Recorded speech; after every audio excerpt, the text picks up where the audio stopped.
Baik ya teman-teman semuanya, welcome to my channel di channel HSM Vintage ya. Di video kali ini gue akan sharing ya atau membagikan pengalaman saya pinjam uang di aplikasi Easy Cash teman-teman semuanya. Dan sesuai dengan thumbnail channel ini, yaitu alasan jangan terpancing pinjaman online Easy Cash.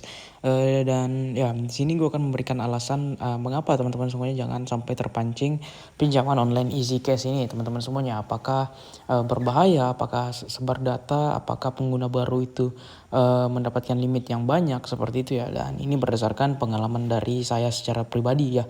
Dan di sini juga nanti kita akan bahas mengenai ketika kita terlambat bayar pinjaman aplikasi Easy Cash ini, yang terjadi kepada kita itu apa saja ya, seperti itu. Dan sebelum itu di sini gue mohon dukungan dari teman-teman ya untuk subscribe channel HSM Vintage ini untuk mendapatkan informasi seputar pinjaman online teman-teman. Oke, nah kita akan bahas terlebih dahulu untuk aplikasi Easy Cash ini, mulai dari cara pengajuannya ya. Untuk cara pengajuan di aplikasi Easy Cash ini sebenarnya sangat-sangat mudah ya. Teman-teman tidak perlu menyiapkan dokumen lain, hanya menyiapkan KTP ya. Kemudian nanti teman-teman akan mengisi informasi pekerjaan dan informasi pribadi. Nah, informasi pribadi nanti teman-teman isi sesuaikan saja dengan yang ada di KTP kalian, mulai dari KTP dan lain-lain.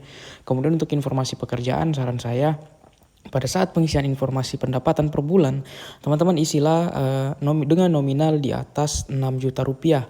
Nah, itu semua bukan tanpa tujuan ya. Itu tujuannya adalah untuk mendapatkan limit yang lebih besar. Biasanya pinjaman online itu akan memberikan limit pinjaman sesuai dengan pendapatan kita dalam satu bulan seperti itu.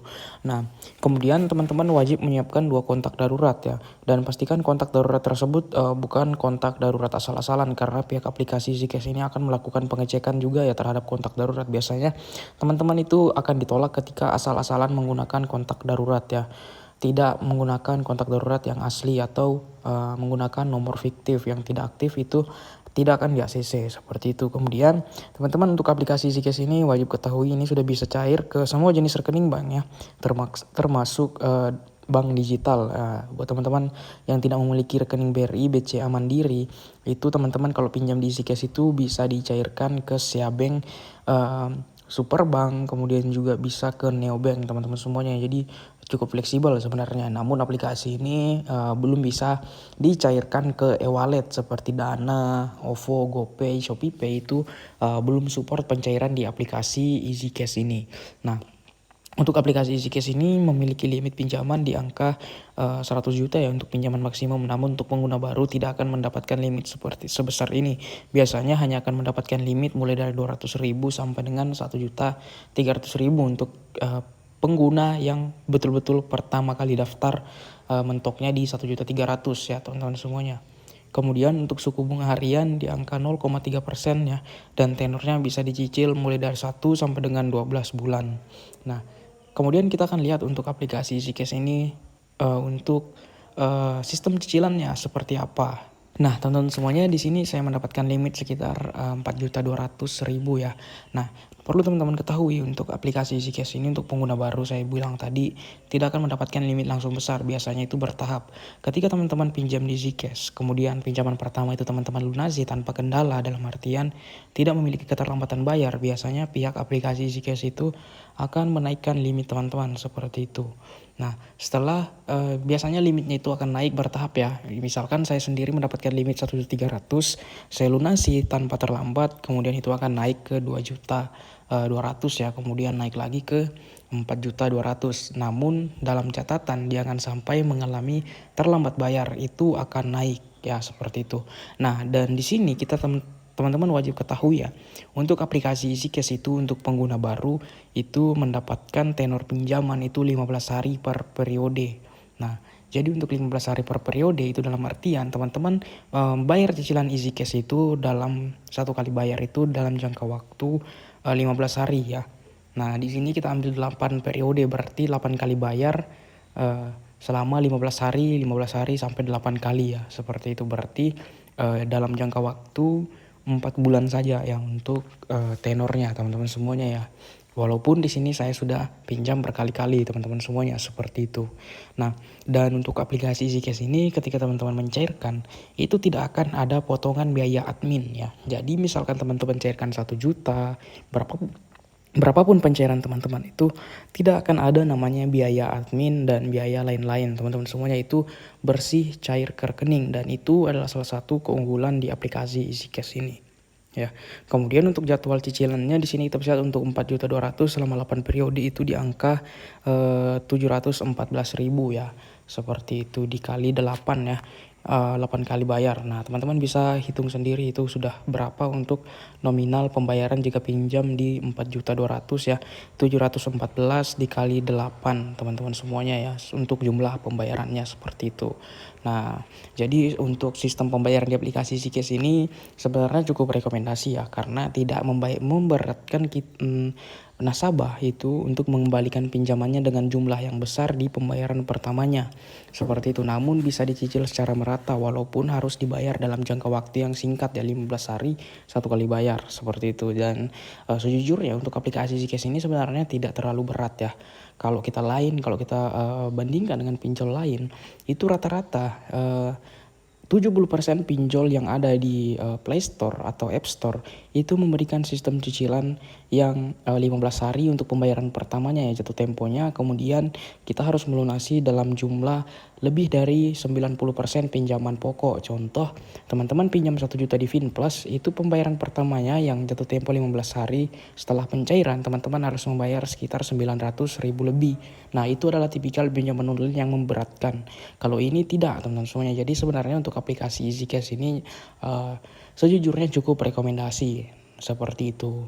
Nah, kemudian di sini saya akan memberikan alasan mengapa kita itu jangan terpancing ya, seperti itu ya. Saya sampaikan seperti itu. Nah, di sini ada beberapa alasan. Jadi yang pertama, untuk aplikasi EasyCash ini ketika teman-teman galbay itu biasanya atau terlambat bayar ya, itu biasanya mereka akan teror secara intens ya, di WhatsApp maupun di spam telepon biasa. Nah, sebenarnya untuk teror seperti itu sudah sangat wajar dilakukan oleh pinjaman online ya, karena yang namanya utang itu sebenarnya harus dibayarkan. Namun biasanya untuk aplikasi EasyCash ini akan melakukan teror secara intens, bahkan berkata-kata kasar kepada kita ya.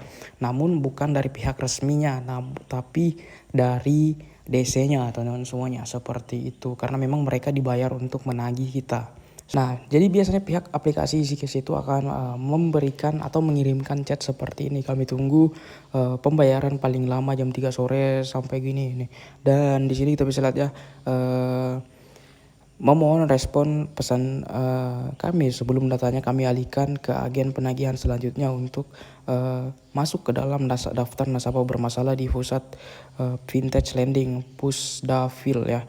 Terima kasih. Nah, teman-teman bisa lihat untuk chatnya itu seperti ini. Biasanya ini akan mengalami chat seperti ini itu biasanya setelah satu hari galbay. Nah, ini masih sopan ya, karena ini masih dari pihak EasyCash.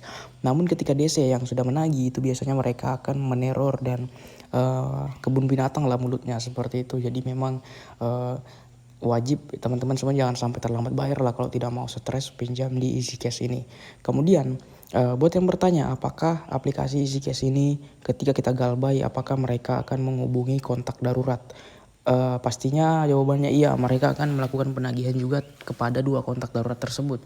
Namun mereka biasanya akan menagih secara sopan ya teman-teman semuanya ya, seperti itu, kepada kontak darurat dan tidak secara intens. Biasanya mereka intens hanya kepada kita yang terlambat bayar seperti itu. Kemudian aplikasi EasyCash ini teman-teman tenang aja, mereka tidak akan menghubungi pihak di luar kontak darurat atau kontak-kontak yang ada di HP kita. Mereka tidak memiliki data untuk mengakses kontak tersebut, jadi aman ya. Tidak akan menghubungi di luar dari kontak darurat, itu berdasarkan aturan OJK juga seperti itu. Kemudian aplikasi EasyCash ini buat yang bertanya apakah ketika kita terlambat bayar apakah akan mempengaruhi pinjaman lain? Jawabannya iya teman-teman semuanya. Ketika teman-teman galbay atau menunggak pinjaman di EasyCash itu akan mempengaruhi pinjaman online lain. Teman-teman akan kesulitan mengajukan pinjaman di berbagai platform seperti ada Kami, Aku Laku, kemudian juga bahkan di EasyCash sendiri tidak akan diberikan pinjaman lagi ya, karena aplikasi EasyCash ini menggunakan sistem slik OJK atau BI checking teman-teman semuanya. Jadi mungkin teman-teman itu sangat sulit untuk mengajukan pinjaman lagi di aplikasi lain karena ada yang namanya sistem BI checking seperti itu. Nah, kemudian apakah ketika kita galbay aplikasi EasyCash ini akan melakukan sebar data? Jawabannya tidak sama sekali. Aplikasi EasyCash ini tidak akan melakukan sebar data karena aplikasi EasyCash ini berada atau sudah resmi OJK, dan OJK melarang aplikasi pinjol untuk melakukan sebar data, apalagi ini adalah resmi ya. Dan ketika EasyCash ini melakukan sebar data, itu teman-teman wajib melaporkannya kepada OJK, dan saya jamin aplikasi EasyCash ini tidak akan sebar data. Seperti itu teman-teman semuanya. Nah, jadi saya rasa untuk aplikasi EasyCash ini, alasan jangan terpancing pinjam di aplikasi EasyCash ini sebenarnya hanya untuk buat yang mau galbay seperti itu, karena lumayan bikin stres untuk sistem penagihan mereka, dan sudah saya jelaskan semuanya. Nah, jadi untuk video kali ini sudah cukup sampai di sini. Semoga informasi yang saya sampaikan ini bermanfaat. Sekian untuk video kali ini, ucapkan terima kasih.